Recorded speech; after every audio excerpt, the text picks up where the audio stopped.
Canada is one of the few countries that welcomed a significant number of people last year, according to the former Minister of Immigration, Refugee and Citizenship, Sean Fraser. About 405,000 immigrants moved to Canada last year. Someone will ask, what is so lucrative about Canada? What is so special about Canada? What is the visa application process like? How can someone secure Canadian visa without stress? Let's talk to this renowned immigration consultant, Mr. Bernard Safo Kantanka. He has been working as immigration consultant for the past 10 years, and he is the CEO of Planets Consults. If you are new here, I will plead with you to subscribe to my channel, Wiscott UK.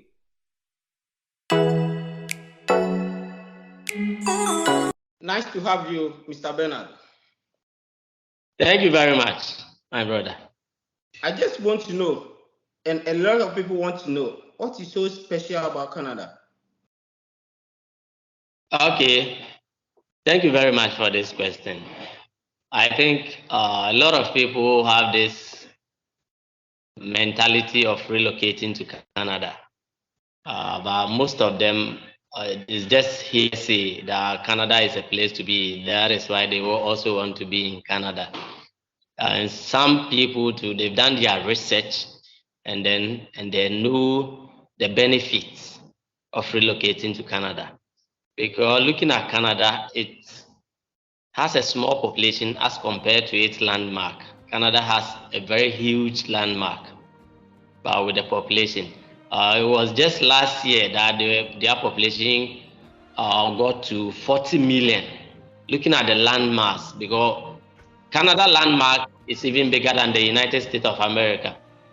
But their population, but their population is that small. So I think the level of comfort in Canada when it comes to infrastructure, when it comes to healthcare, when it comes to education, you can see looking at their population and the landmark, there's no pressure on it. There's no pressure on it. So when it comes to education, you can see they have quality education because their investment in education and their population size does not match. When you talk of healthcare, they have quality healthcare because there's no pressure on their healthcare. The amount of money they budget into the healthcare and then the population of the Canadian citizen, you can see there's more ease and comfort. So that enables quality healthcare as compared to other parts of the world. And when you come to employment system, Canada has a lot of job opportunities, but as I said earlier on, their population do not match up to the vacancies they have in their country. So job opportunity is also one thing. It's also one thing to think of if you want to relocate or you travel to Canada, or one of the things that makes Canada a place to be. You'll be occupied. If and only when you want to work, it's easy to get job, and then their salary as compared to any other country too, they are one of the best countries with high salary for its workers, because even there is shortage in the employment system, so everybody wants to give good salary for that company to get workers. So if you look at this few analysis that I made here, you can see Canada is really a place to be and a place everybody would like to relocate with his family. Looking at language wise, the two dominant language on this planet Earth, one can say is English and then French. And Canada speak these two languages. So it makes it easy for Anglophone and then Francophone people to also feel at home. It's another thing. And comparatively, attaining citizenship in Canada as compared to most developed countries, it's far easier to attain citizenship in Canada as compared to most developed countries. So I think looking at these few analysis, one can opt to relocate to Canada, and the person is going to have an exciting future and then enjoy the place. Sure. That's very insightful. Let's check the numbers. Last year, 2022, about 405,000 immigrants migrated to Canada. This was made us known by the recent past Minister of Immigration, Sean Fraser. Is there any plan for the current Minister of Immigration, Mark Miller, to accommodate a lot of immigrants? Is there any plans? Yeah, you know, the system in developed countries is not like that of developing countries. When they make plans for a specific period of time, of which any transition does not affect their plans.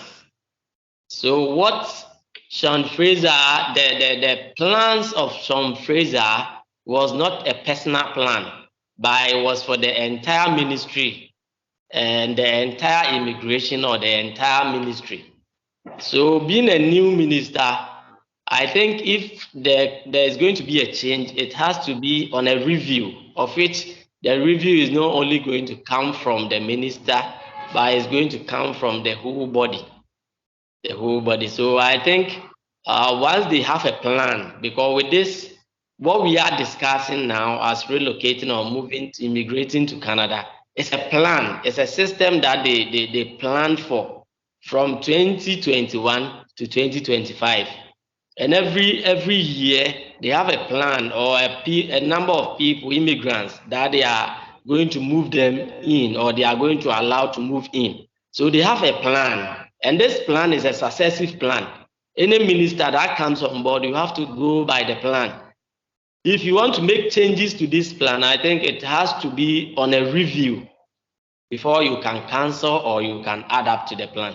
So I think with this new minister, nothing is going to change in the ministry, because a ministry is a bureaucratic system which has a successive plan. So I don't think anything is going to change. Well, so is that easy for someone to travel to Canada, especially from Africa? Is that easy? Okay. As comparing to it being easy to move from Africa to African country, and then to move from Africa to, let me say, diaspora, that's how we say it here, diaspora.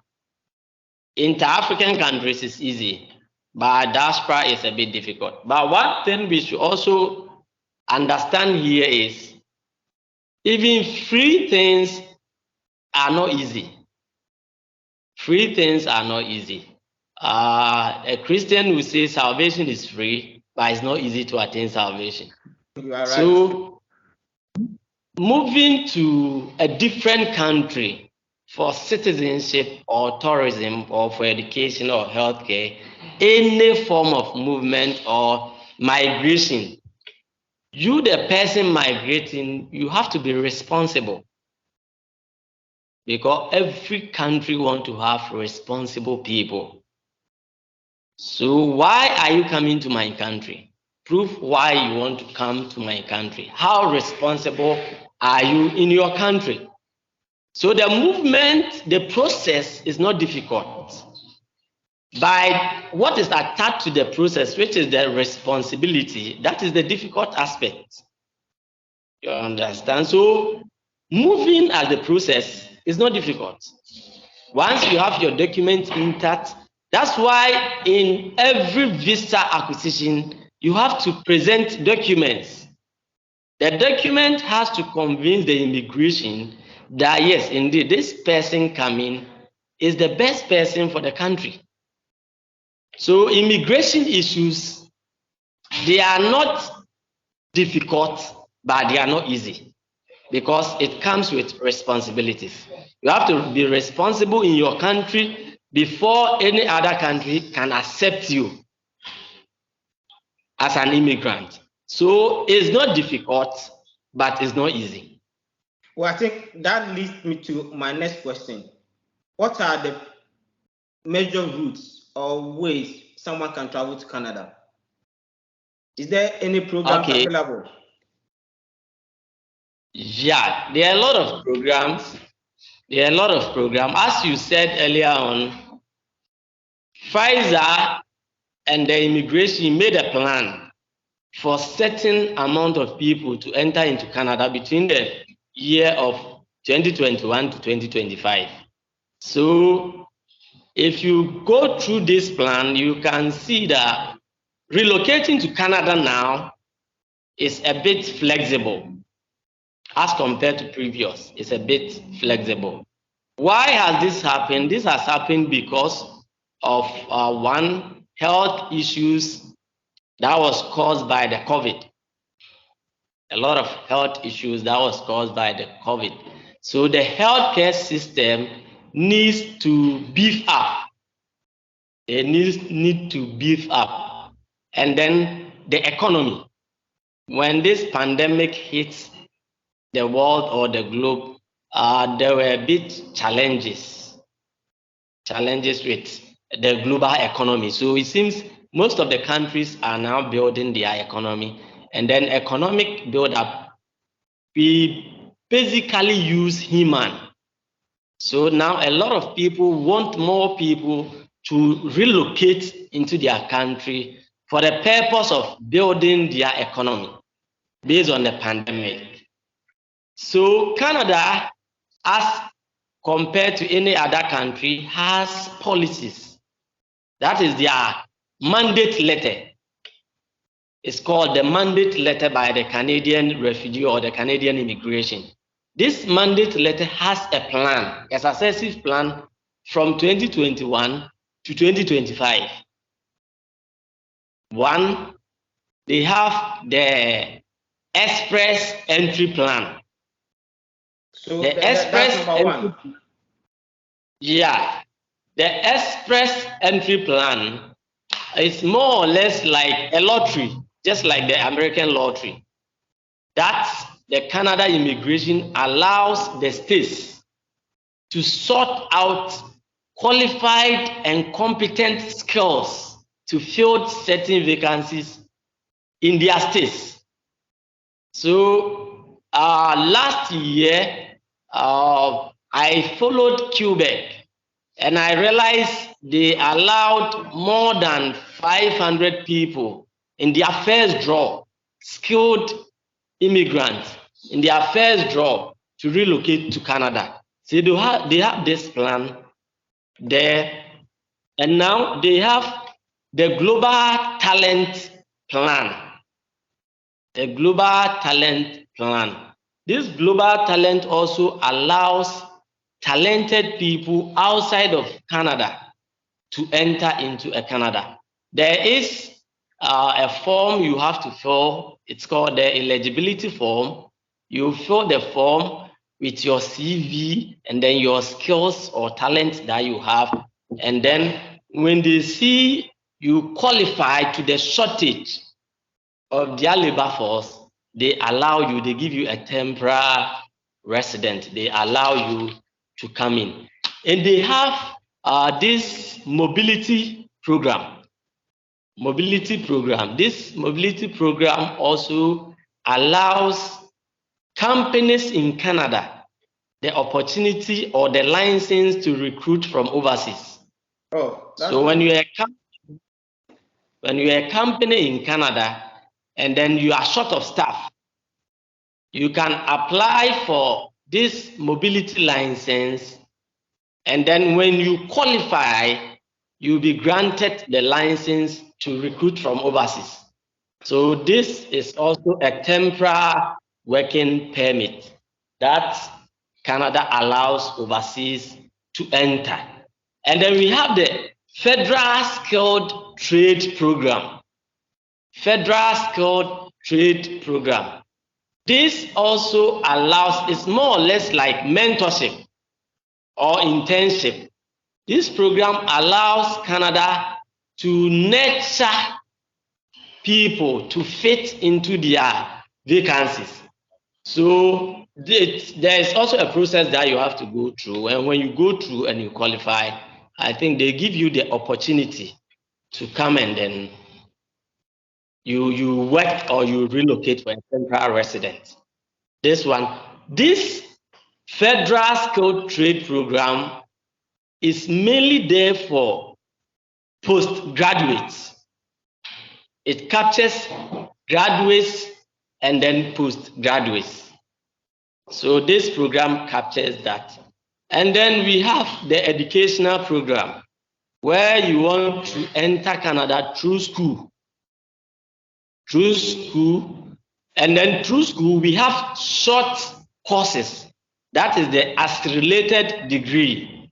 If you have a diploma or you have an SHS, which is secondary qualification, there is a short program known as the as-related degree, where you can have this program for 6 months or 1 year to acquire yourself a degree in order to further for the master's degree. So education is there, and then you can also apply for the degree level. You can apply for the level, master's level, and the PhD, and so forth. That opportunity is also there. And we have the conference entry, which is the visiting. The conference is the visiting, where you can look for an ongoing conference or a program. You apply to be an attendant of the conference or a participant, a presenter of the conference. If you are applying as a presenter, it means you have to submit your proposal for review. If you qualify to be given the platform to present, then you'll be given the invitation letter, and then you apply for your visa. If you are going as a participant or as an audience person, that one you register, and then you'll be given the invitation letter to come over. So basically, these are some of the easy routes. And when I talk of the conference or the visiting, the conference or the visiting captures tourism. Okay. Tourism. And it captures family reunion. Either visiting a family, visiting a friend, it captures that. And tourism also captures the visiting. Likewise, the conference, as I said. So these are basic. Sorry to interject.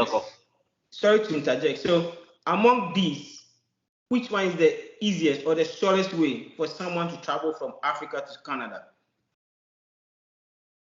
Okay. I would say the surest or the simple way or the fast track way to enter into Canada now, per my experience from 2021 up to 23, is through the conference.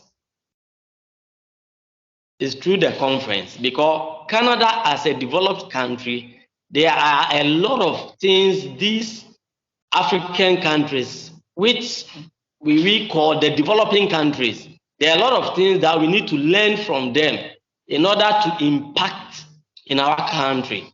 So there are a lot of conferences going on in Canada that enlightens or help the developing countries to impact or develop upon. So from 2021 up to 2023, the simplest or fast track way I've been using for my people who wants to visit Canada is through the conference. I look for what you do, and I look for an ongoing conference in relation to your skill or your profession. And then I book you as an attendant of the conference. That is where I take my application strategy from. I do the conference a lot, and then I think I have, if not 100%, I can boast of 95% visa granted to my people through the conference. Nice to hear that. So these people go to Canada to learn, then come back to Africa to have a positive impact on our society. That's very good. And is it expensive to travel? Traveling,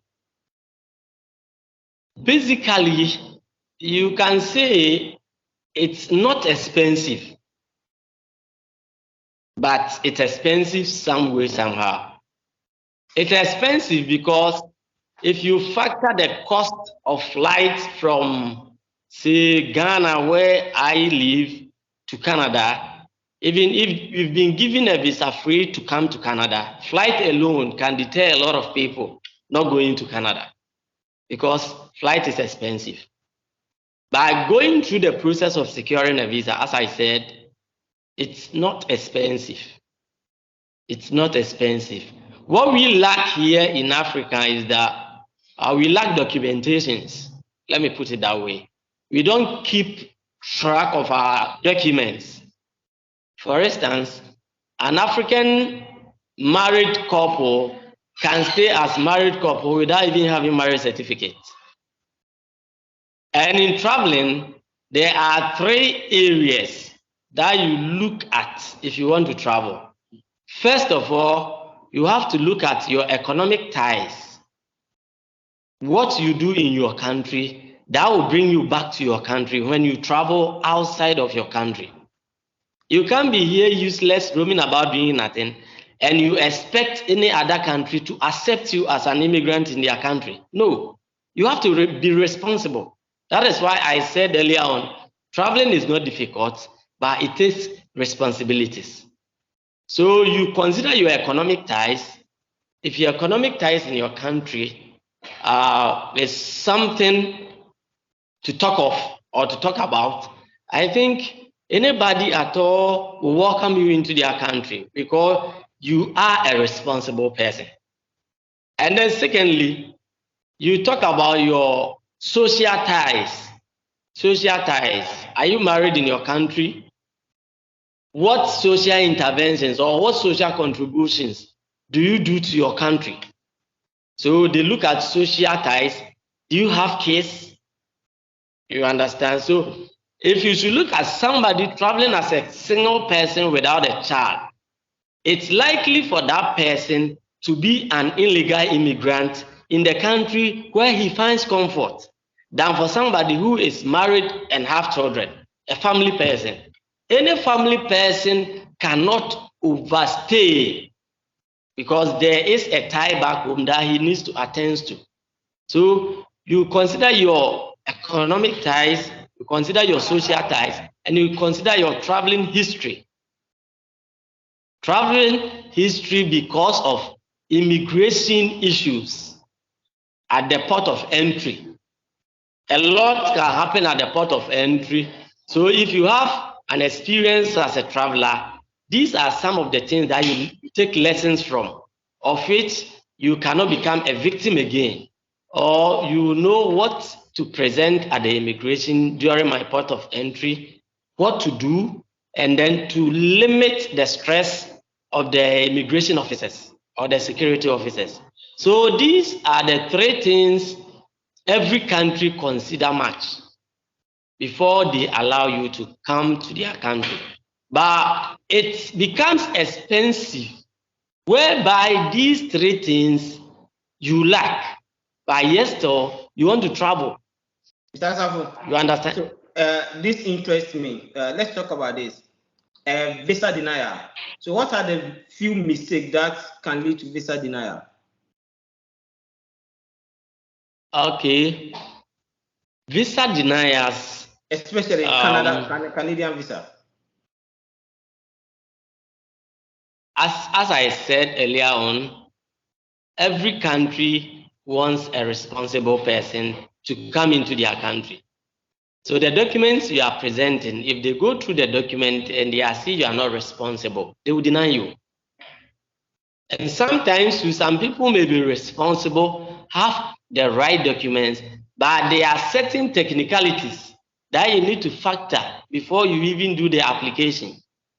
Because on the application form, there will be a financial quotations of which if you don't know, you may be quoting any figures at all. This will come back and turn against you. That is another thing. And sometimes to false information. If you present false information and they look into and realize this is a false information, they can equally deny you. So yeah, these are some of the things. There are a lot of there are a lot of immigration issues that cause for denial, but these are the basic things ones that go through. Yeah. So, when it comes to Canadian visa acquisition, is there any age limit? Is age a factor? Age becomes a factor when you are traveling to the working force.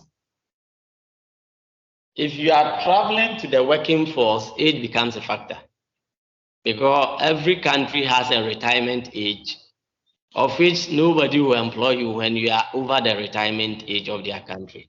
So this is where age comes into play. Other than that, I don't know of any other restrictions when it comes to age. Well, thanks very much. I think I've been doing this job for quite a very long time, for more than 10 years. Will you advise anyone to travel if you get a chance to travel to Canada? Per your experience and per the job you have been doing, the consultation you have been doing for a lot of people back home, will you advise anyone to travel? Yeah, traveling, I mostly advise my people that as an African, I will advise you that you spend 2 hours of your time sitting alone, thinking how to travel outside of Africa. I advise most people, especially the youth, you need to use 2 hours of your 24 hours to think and strategize how to travel outside of Africa, because Africa Are you has a serious? lot of, I'm really serious, But there are a lot of because of opportunities back home. There are a lot of opportunities. Africa is full of natural resources. if you talk of opportunities, when you are outside of Africa, you see opportunities. When you are in Africa, there are traps. That is the difference. When you are outside of Africa, you see a lot of opportunities. But that same opportunity you saw outside of Africa, when you come into Africa, it turns out to be a trap. Oh. Because one, as an African, you have a lot of burden on you. A lot.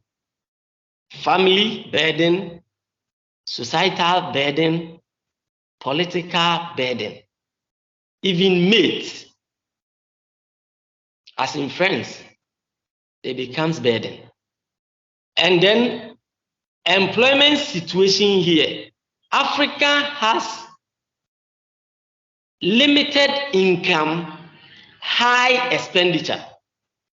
I want to thank you again for your time, and this information are very insightful, and I believe my viewers really appreciate your time as well. Is there any other information you want to share, or any last minute information you want to tell my viewers? Yeah, what I want to tell them is that Planners Consorts, we are located in the Ashanti region, Ejusu to be precise. Our doors are always open for consultation.